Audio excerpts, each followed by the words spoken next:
Mas vamos ver o que a grande mídia, né? Vamos ver o que a grande mídia tem falado ao longo desses últimos dias. Vamos botar algumas manchetes que saíram aqui na grande mídia.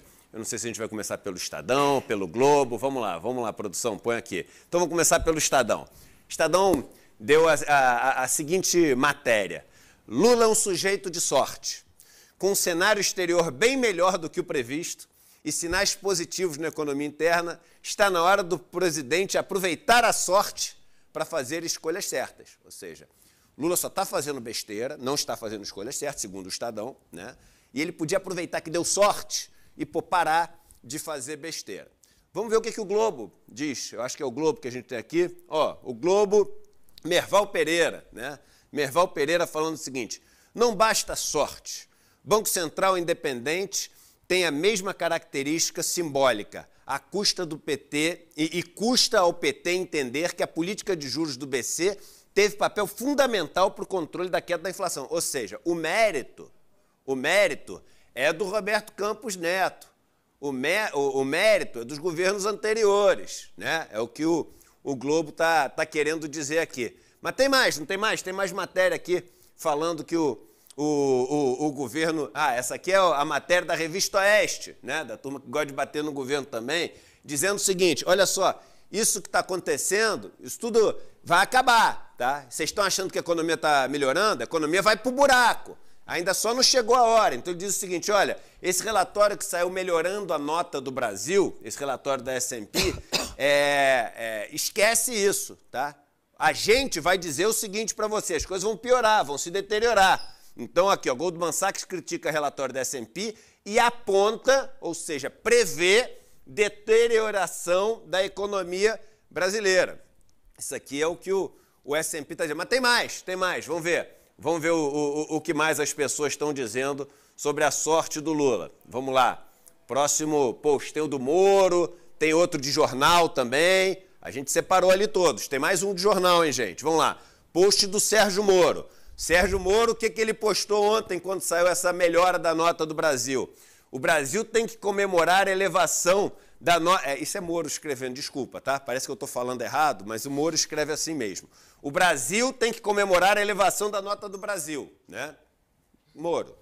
Pela S&P, é o Standard & Poor's, que é a agência que dá nota, né? Para uma nota de crédito para as economias, né? Para o Brasil, para os Estados Unidos, para a França, para a Alemanha. O que atrai e facilita investimentos. Já o governo Lula, fixação, né? Pela paixão enrustida dele, já o governo Lula tem que aprender, pois a elevação decorre de avaliação positiva sobre políticas adotadas pelo governo Temer e Bolsonaro. Ou seja, o mérito não é do Lula, o mérito é do governo anterior. Vamos agora a Mônica Waldvogel. Vamos ver o que a Mônica Waldvogel falou. Olha o que a Mônica Waldvogel falou na Globo News. O Brasil conseguiu. É por essa super safra para fora. Ela já deu outra explicação. O negócio é a safra, são as commodities. De novo, né? Ela está falando que são as commodities. Por sua vez, entra mais dólar. O dólar cai, ajuda a inflação e dá essa sensação de bem-estar. Então é uma coisa que o governo não precisa se mexer. O governo não fez nada. O governo não fez nada, segundo a Mônica Waldvogel.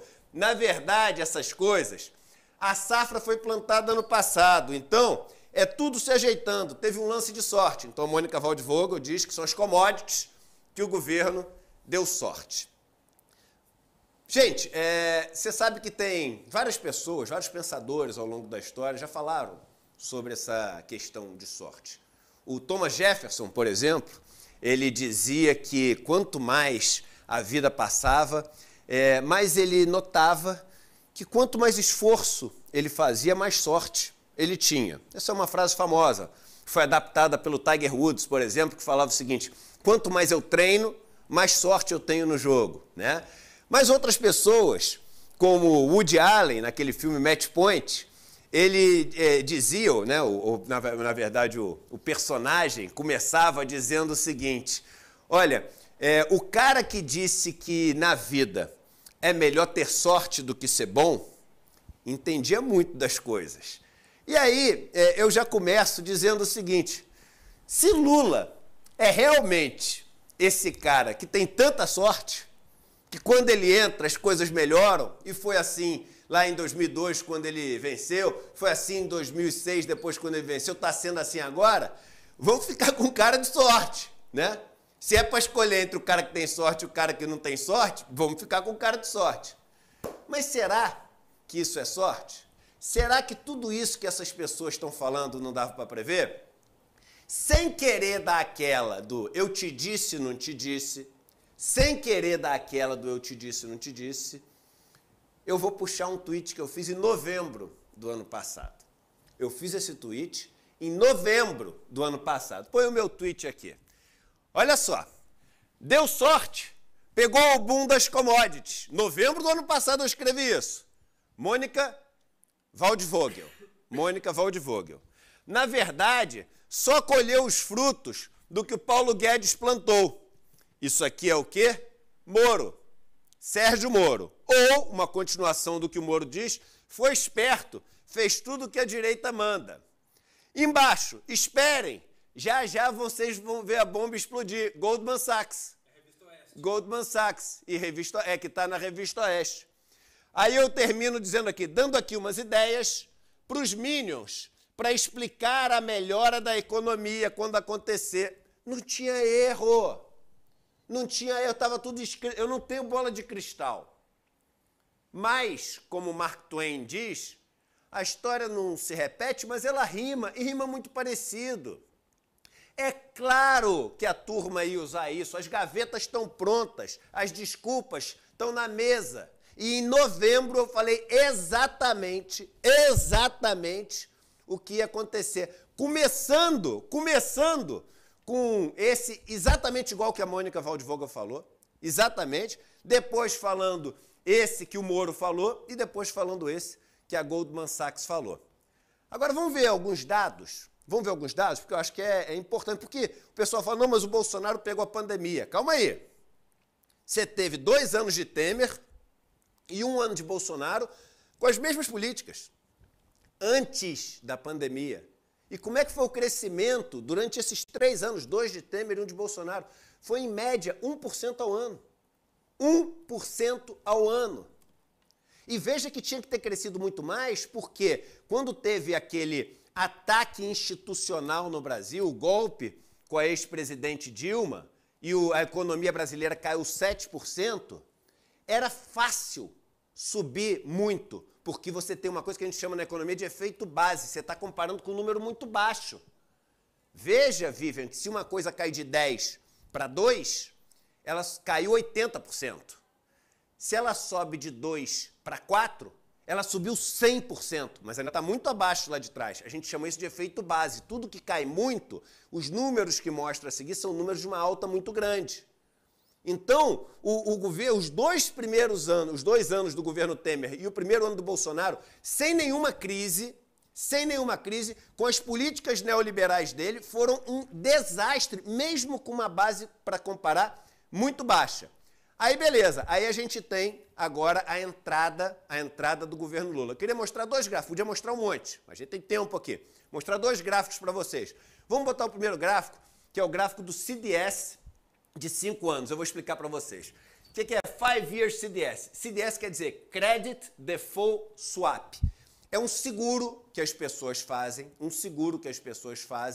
para, se o Brasil quebrar, se o Brasil não pagar sua dívida, eles poderem receber o dinheiro mesmo assim. Então, pessoas do mundo inteiro, elas falam o seguinte, olha, eu vou comprar um seguro, porque com esse seguro eu posso emprestar dinheiro para o Brasil. Se o Brasil quebrar, eu recebo tudo do mesmo jeito. Quanto pior a situação do Brasil, mais caro é o seguro. É igual você tem um automóvel. Você mora numa região onde tem muito roubo de automóvel, vai ser mais caro o seguro. Você mora numa região onde ninguém rouba automóvel, vai ser muito barato o teu seguro. Então esse gráfico é o seguinte, quanto mais alto ele está, mais risco o Brasil tem. Aí você vê, ele bateu ali em 22 o nível mais alto, ele dá um pico logo ali, antes das eleições, o Lula vence. Olha o que acontece com o risco do Brasil visto pelo mundo. Cai quase pela metade. Esse gráfico mostra como o resto do mundo está vendo o risco Brasil. Não teve uma queda tão radical como essa, não teve uma queda radical tão radical como essa, ao longo, pode botar ano para trás aí.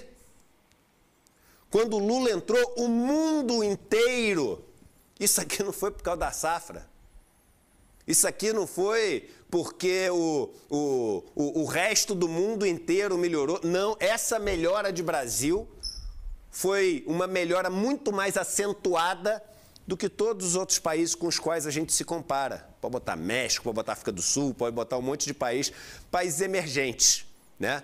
Segundo gráfico que eu quero mostrar para vocês, que é o gráfico que a gente tem da taxa de juro do Brasil, isso aqui, ó, taxa de juro, o Tesouro Pré-fixado 2029, ou seja, quanto que é a taxa de juro prevista de hoje até 2029. Quanto maior a expectativa de inflação, quanto maior a percepção de que o dólar vai explodir, de que a inflação vai subir, mais isso piora, Você vê que esse gráfico já teve aqui em várias posições, ele chega no nível onde negociou ali no começo de 2022, ele chega ali no processo eleitoral. O que tem acontecido com ele ao longo do ano? Olha só, ele já veio para níveis abaixo de 11%, sendo que ele esteve a quase 14%. Isso aqui é melhora da percepção das pessoas, porque é quanto as pessoas emprestam dinheiro no longo prazo. Está diminuindo. E por que está diminuindo, Vivian? Por que está diminuindo, William? Porque, e agora eu vou falar assim, olhando para você, mas imaginando que eu estou olhando para o Merval, olhando para a Mônica Waldvogel, olhando para os caras da Revista Oeste, olhando para você que, enfim, adotou, né, como lógica na sua cabeça o pensamento neoliberal. Todas as vezes que um país desigual como o Brasil resolver derramar um pouco mais de dinheiro nas camadas mais pobres, ou seja, fazer com que minimamente o dinheiro entre no ciclo econômico, não pela mão dos mais ricos, mas pela mão dos mais pobres, você está fadado a esse resultado. Esse resultado, ele é inescapável. A economia vai melhorar. Não tem como. Eu costumo dizer o seguinte, é como se você quisesse cuidar de uma planta, né? Você pode pegar e regar a planta na folha. Quando você rega na folha, vai ter um pedaço da água que vai ficar ali na folha, vai evaporar, vai descendo pela árvore. Quando descer pela árvore, vai ser absorvido ali pelo tronco, não vai chegar na... E um pedacinho da água vai chegar na raiz. Esse pedaço que chega na raiz, esse pouco pedaço, pode ser que não seja suficiente para alimentar a planta inteira. E pode ser que a planta morra por falta, enfim, de água e de nutrientes também, porque essa água que vem do solo traz consigo nutrientes. Quando você rega a planta ali na raiz, toda a água que você joga, ela vem para a planta. E chega até as folhas, chega até os níveis mais altos. Então, o que acontece? Todas as vezes que você pega e resolve ter... O que o governo está fazendo? Ele tem um programa, que é o de Bolsa Família, que ele ampliou e aumentou o valor. Ele está fazendo programas para tirar um pedacinho, né, da vantagem que os muito ricos têm no Brasil de receber subsídios e de ganhar as disputas tributárias. A gente teve, eu falei já aqui, uma das principais mudanças desse governo foi a mudança do voto de qualidade do CARF. Foi uma mudança importantíssima. E tirar aquele oba-oba dos impostos de renúncia que tinha quando empresas usavam o benefício fiscal que tinham para abater o benefício no imposto que tinha que pagar. Quase 100 bilhões por ano. Uma vitória que ele conseguiu no STJ também. Então, o que quer dizer isso? É você tirar riqueza que cai na folha e botar que cai na raiz. Meu irmão, não tem erro. Não tem erro. A economia cresce. É uma forma que o Lula já experimentou, inclusive, né? E se fizer mais 10 vezes, o resultado 10 vezes vai ser esse. O grande medo das pessoas que defendem o neoliberalismo é que, à medida que você faz isso, a raiz vai se fortalecendo.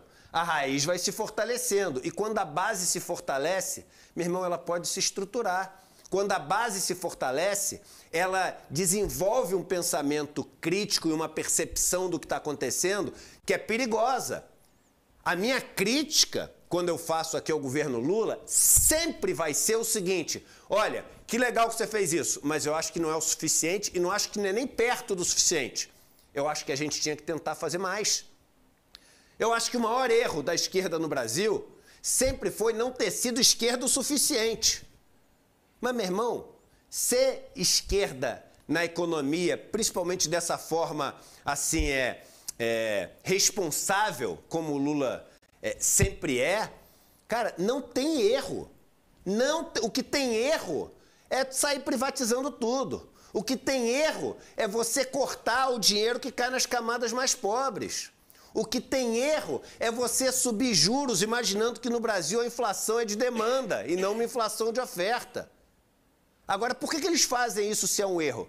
Porque o que está em jogo aqui é uma equação de poder. É uma equação de poder. E um país extremamente desigual é um país que não só acumula recursos na mão de poucos, mas mais importante do que isso, acumula poder na mão de poucos. E é esse poder que tem que ser protegido, tem que ser blindado, tem que ser, enfim, defendido a qualquer custo. E é esse poder concentrado que é defendido pelo Merval e pelas organizações Globo. É esse poder concentrado que é defendido pela Revista Oeste e pelos bolsonaristas. É esse poder concentrado que é defendido pelo Sérgio Moro e a República de Curitiba. E é contra esse poder concentrado que a gente luta. Falei aqui na semana passada. Eu não tenho dúvida que esse governo vai ser um governo bom. Daquele governo que, quando todo mundo falou que ia crescer 1%, eu falava, vai crescer 2,5% esse ano. Pode puxar aqui os vídeos, que nem eu puxei o Twitter, a gente grava tudo aqui, a gente guarda tudo. Esse ano vai crescer uns 2,5% e acho que nos próximos pode crescer 3,5%, eventualmente até um pouco mais. O problema, eu reclamava, é que esse arcabouço, ele não deixa a gente crescer muito mais. Por que a gente não pode crescer 7%, 8%? Por que a gente não pode ter um mega foco em derramar esses recursos nas camadas mais pobres, na população trabalhadora? Por que a gente não pode derramar recursos nas organizações, nos movimentos sociais, para eles se organizarem mais ainda? Para a gente ter organizações mais fortes, associações mais fortes, sindicatos mais fortes e enfrentar esse poder que a gente tem no país, que é esse poder concentrado. Então, a minha luta aqui, é o seguinte: esse governo, a área econômica, vai fazer a economia melhorar. Eu não tenho dúvida. A situação das pessoas mais pobres vai melhorar. Eu não tenho dúvida, porque não tem erro. Não tem erro. E não é sorte. Quem fala que é sorte mostra que é um recalcado que está torcendo contra. Sabe aquela história que o pessoal falava que a gente estava torcendo contra o governo Bolsonaro? É essa turma que está desesperadamente torcendo contra o governo Lula e torcendo para ter uma bomba para explodir na frente. Esse governo vai apresentar uma economia boa, mas eu acho que a gente não deve mirar no boa. Eu acho que boa não basta para um contingente de mais de 100 milhões de pessoas que não tem o futuro que deveria poder ter para oferecer para os seus filhos. É por isso que eu digo que é o seguinte: vamos buscar mais conflito. Vamos buscar uma ruptura com esse modelo econômico. E aí sim, uma revolução da maneira desse país funcionar. E não tem erro. Se a gente buscar essa revolução, se a gente buscar essa ruptura com essa lógica econômica, se a gente buscar esse caminho, que é o caminho onde o Estado tem um papel importante, onde os trabalhadores e trabalhadoras podem se organizar, onde as pessoas que geram a riqueza do país têm direito a ficar com essa riqueza, isso gera produtividade, porque essa pessoa sabe o que fazer com dinheiro, porque ele sabe criar riqueza. Quem não sabe o que fazer com dinheiro é o cara da Faria Lima, que ganha uma fortuna de juros em troca de nada. A gente esteriliza a economia funcionando do jeito que o neoliberalismo quer que a gente funcione. Então, Merval, Mônica Waldvogel, Revista Oeste, Sérgio Coaquá Moro, todos vocês passaram recibo. Lula está colhendo a sorte daquele que faz a coisa certa.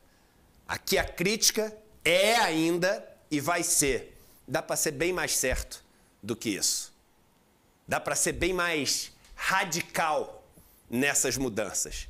E as pessoas não precisam ter medo desse radicalismo, porque o destino para esse país, se a gente for radical, como nós propomos aqui, é ser um país mais justo, mais digno e com menos pobreza. E, se Deus quiser, a gente vai conseguir ver em algum momento a pressão popular ganhar força e esse governo adotar essa radicalidade que pode fazer toda a diferença.